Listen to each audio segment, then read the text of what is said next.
Students, welcome to my YouTube channel grade of technical knowledge. मैं रवि कुमार आपका स्वागत करता हूं अपने चैनल पर। आज एक बहुत ही खास टॉपिक के साथ जो रिलेटेड है भारतीय संविधान से। भारतीय संविधान एक बहुत ही महत्वपूर्ण टॉपिक है हमारे एग्जाम के पॉइंट ऑफ व्यू से। यहाँ से एवरी ईयर लगभग 7 से 8 प्रश्न पूछे जाते हैं, तो बहुत ही महत्वपूर्ण है हमारे एग्जाम के पॉइंट ऑफ व्यू से। डियर स्टूडेंट्स, आज के लेक्चर में हम डिस्कस करेंगे जो भी हमारे संविधान में शेड्यूल्स हैं उनके बारे में, और कुछ महत्वपूर्ण तथ्यों के बारे में डिस्कस करेंगे संविधान सभा में। तो प्लीज आप मेरे चैनल को सब्सक्राइब करें जिसने भी सब्सक्राइब नहीं किया है, और लाइक कमेंट जरूर करें। तो कुछ बेसिक कंसेप्ट के बारे में डिस्कस करते हैं।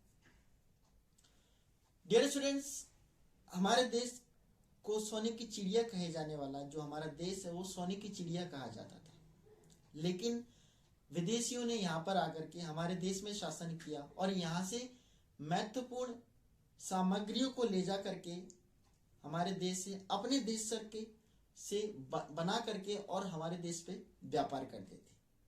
हमारे देश में 200 साल तक इन्होंने राज्य किया। इस बीच समय समय पर अलग अलग प्रकार की कंपनियां आई हमारे देश पर। फिर चाहे वो पुर्तगाल ईस्ट इंडिया कंपनी हो जो 1498 में ईस्वी में आई थी, फिर चाहे वो अंग्रेजी ईस्ट इंडिया कंपनी हो जो 1600 ईस्वी में हमारे देश पर आई थी, फिर चाहे वो डच ईस्ट इंडिया कंपनी हो जो 1602 ईस्वी में आई थी, फिर चाहे वो डेनिश ईस्ट इंडिया कंपनी हो जो 1616 ईस्वी में आई थी, फिर चाहे वो फ्रांसीसी ईस्ट इंडिया कंपनी हो जो 1664 ईस्वी में हमारे देश पर आई थी, फिर चाहे वो स्वीडिश ईस्ट इंडिया कंपनी हो जो 1731 पर हमारे देश पर आई थी। ये कुछ कंपनियां हमारे देश पर आई थी जिन्होंने हमारे देश पर शासन किया और हमें गुलाम बनाया। मसाले व्यापार के उद्देश्य से ये कंपनियां हमारे देश पर आई थी, लेकिन हमारे देश के जो राजा महाराजा थे वो आपस में लड़ते थे और इसका उन लोगों ने फायदा उठाया और हमें गुलाम बनाया। हमें पता है कि आजादी से पहले जो हमारा देश था ना, वो बहुत सारी छोटे छोटे टुकड़ों पर बटा हुआ था। यहाँ पर रियासतें रहती थी, राजा महाराजे रहते थे। तो इन्होंने हमें गुलाम बना लिया। उसके बाद जब ये अंग्रेज जाने वाले थे, जब हमें आजादी मिलने वाली थी 15 अगस्त 1947 को, उससे एक साल पहले 1946 को ब्रिटेन के प्रधानमंत्री जो उस समय में थे एटेल ने 3 सदस्यों को भारत पर भेजा, लॉर्ड लॉरेंस पेंथिक को, और क्रिप्स थे उसमें, और उसमें तीसरे व्यक्ति थे एबी अलेक्जेंडर। इन तीनों को भारत पर भेजा। तो ये मिशन कहलाया कैबिनेट मिशन। कैबिनेट मिशन के आधार पर जो संविधान सभा का गठन किया गया, क्योंकि एक देश को चलाने के लिए, एक अच्छे देश, बहुत बड़े देश को चलाने के लिए एक संविधान की जरूरत थी। अंग्रेज तो हमारे देश से चले जाते, लेकिन हमारे देश का जो हाल था वो बहुत अच्छा नहीं था। हमें एक अच्छे संविधान की जरूरत थी ताकि जो हमारे देश की अर्थव्यवस्था है उसको सही ढंग से चला सके। तो इनके विचारों पर कैबिनेट मिशन की जो ओपिनियन थे, इन्होंने इन तीनों लोगों ने जो ओपिनियन दिए, विचार अपने दिए, उसके आधार पर संविधान सभा का गठन किया गया 1946 को। जुलाई 1946 को संविधान सभा का गठन किया गया, जिसमें से 389 लोगों के लिए जो सदस्य थे उनके लिए चुनाव किए गए, जिसमें से 292 सदस्य थे ब्रिटिश प्रांतों के, और 4 चीफ कमिश्नर थे, और 93 देशी रियासतों के सदस्य थे उसमें। इन लोगों के लिए चुनाव किए गए। तो संविधान सभा का गठन हुआ। उसके बाद अलग अलग प्रकार की समितियां बनाई गई। फिर चाहे वो प्रारूप समिति हो जिसके अध्यक्ष भीमराव अंबेडकर जी को, और संचालन समिति जिसके अध्यक्ष पंडित जवाहरलाल नेहरू थे, और झंडा समिति जिसके अध्यक्ष राजेंद्र प्रसाद जी थे, प्रांतीय समिति जिसके अध्यक्ष आयरन मैन कहे जाने वाले सरदार वल्लभ भाई पटेल जी थे। तो जो हमारे देश की रियासतें थी उनको एकत्रित करने का काम किया था सरदार वल्लभ भाई पटेल ने। उस बीच जो संविधान सभा थी उसने कुछ महत्वपूर्ण कार्य किए थे। फिर चाहे वो झंडा अपनाना हो या राष्ट्रगान अपनाना हो या हमारे जो राष्ट्रगीत है उसको अपनाना हो या फिर अशोक चक्र को अपनाना हो, ये कुछ महत्वपूर्ण कार्य किए थे। तो जुलाई 22, 1947 को जो संविधान सभा ने झंडे के प्रारूप को स्वीकृत किया था, 24 जनवरी 1950 को रविंद्रनाथ टैगोर द्वारा लिखित जन मन गण को राष्ट्रीय गान के रूप में अपनाया गया था।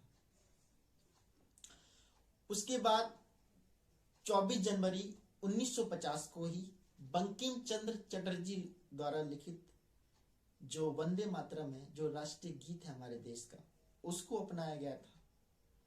उसके बाद 26 जनवरी 1950 को सारनाथ स्थित अशोक के जो स्तंभ था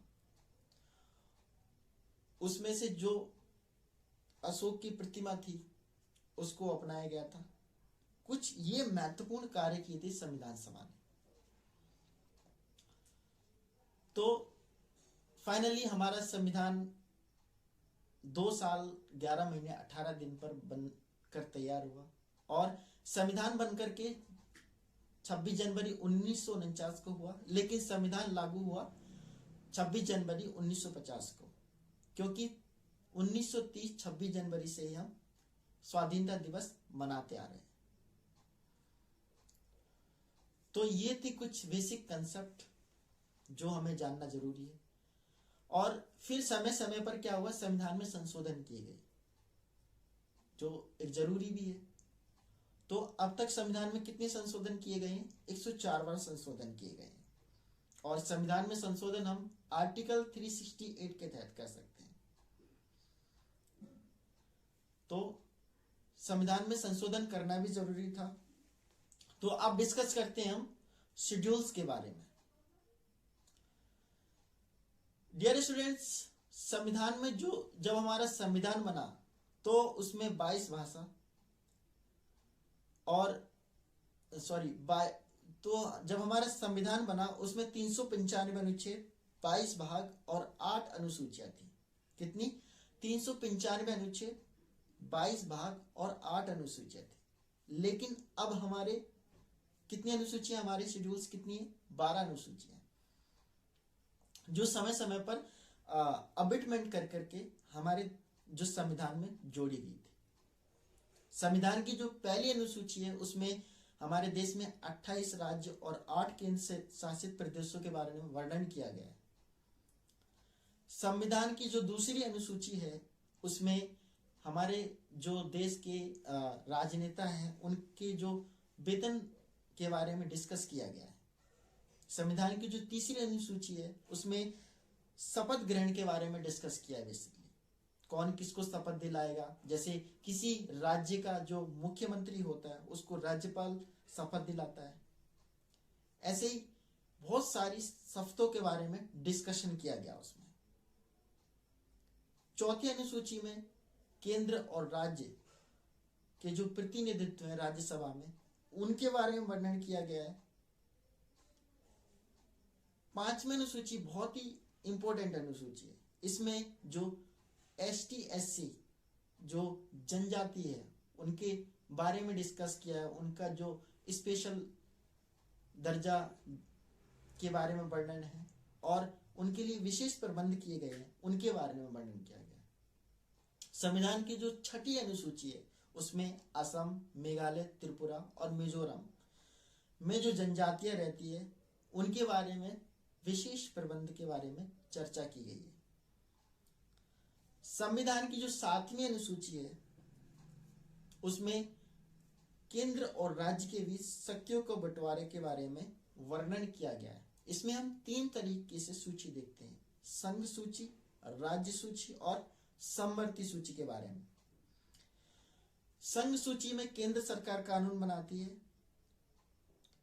पहले इसमें 97 विषय थे, अब इसमें 100 विषय। राज्य सूची, इसमें राज्य सरकार कानून बनाती है, लेकिन जरूरत पड़ने पर केंद्र सरकार भी डिसीजन ले सकती है, कानून बना सकती है। पहले इसमें 66 विषय थे, अब इसमें 61 विषय है।